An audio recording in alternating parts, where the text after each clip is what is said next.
drive, is there going to be some kind of accountability from everyone, just understanding the job at hand?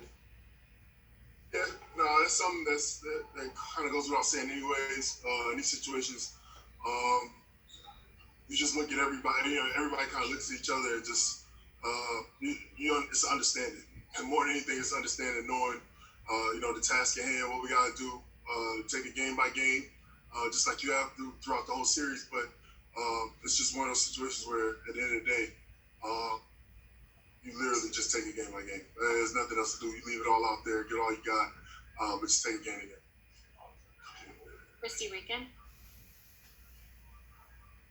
Having said that, when you're in an elimination game, do you have to kind of change your mindset because like this could be the last chance? Oh, I mean, that's the mindset every game. Yesterday it was like that. It's no The mindset is different from game. From being down 2-1 to 3-1. There's no difference. You should have the same mindset. It's the playoffs. Every single game matters. Every game counts. Every possession counts. It's desperation throughout the entire time. So, no. Jonathan Fagan. There seemed to be points in the game yesterday where energy and confidence, belief sort of went down. If that was the case, if you feel that way, how do you get that back? The Lakers at some point will be the Lakers. How do you get that back to the level it needs to be? It's tough. It's a tough thing. I think that's things that a lot of teams fight with in these situations. For us, I think it's just to get that feeling back, especially from game one and even Spurs to game two, where we just honestly played the way we play. I feel like the last 2 days we haven't played Rockets basketball. And at the end of the day, that's the biggest thing, to get back to playing Rockets basketball. We're not getting enough possessions. We're not getting enough threes. We're not playing as fast as we normally do. And part of that is because we're taking the ball out a lot of times. So, but for us, we still got to pick our pace up and play with a lot more energy. The ball has to find ways to move better and get more threes up. But that's going to come from our defense. Thank you. Haley Griffin. Hey, BJ, kind of going off of that, you mentioned what you guys did in game one and game two.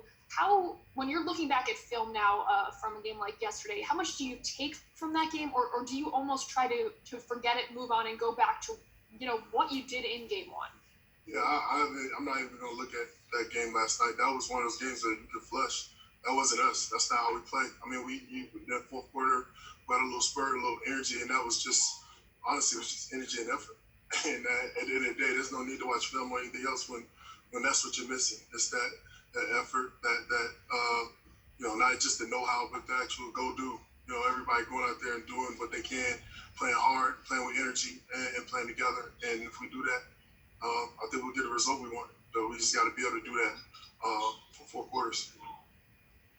Mark Berman. PJ, you talk about energy and effort. Y'all had a couple of spurts in the last couple of games where you've showed the kind of thing that can bring you back. You don't get over the hump. What are some keys to replicating that kind of energy and spirit and fight from jump?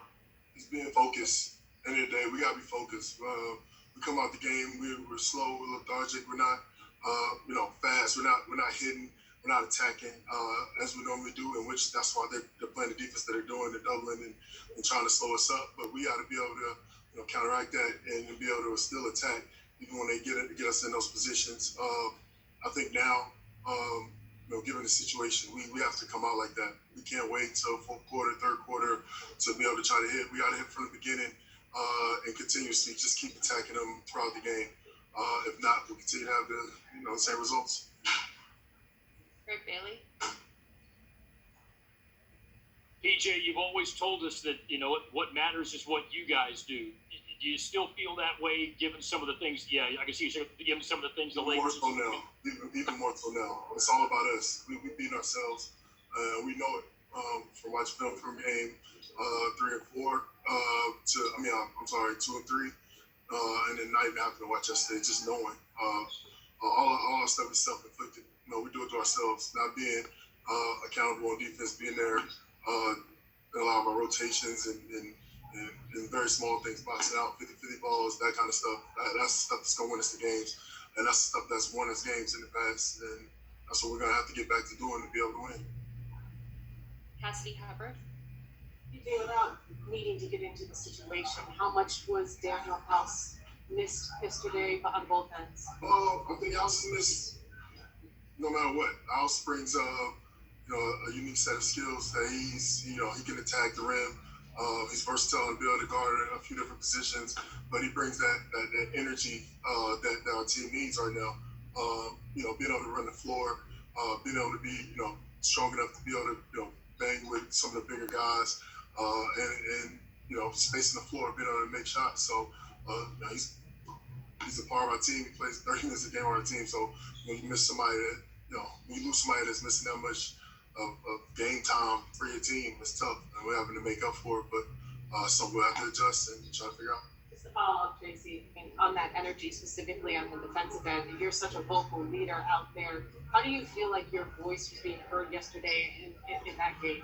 Yesterday was tough. Yesterday was tough. It was one of those games where they're attacking so much that we were on the defensive and not on the offensive. We weren't the ones attacking. We were letting them do that. So for us, and me as a leader on defense, a vocal leader, it's always hard, but it's something we got to fight through.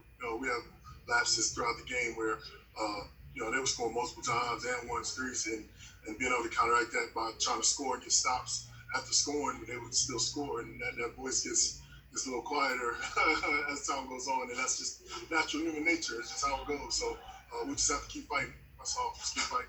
Thanks, PJ. The last one, Zach Allen. Hey, PJ. Question.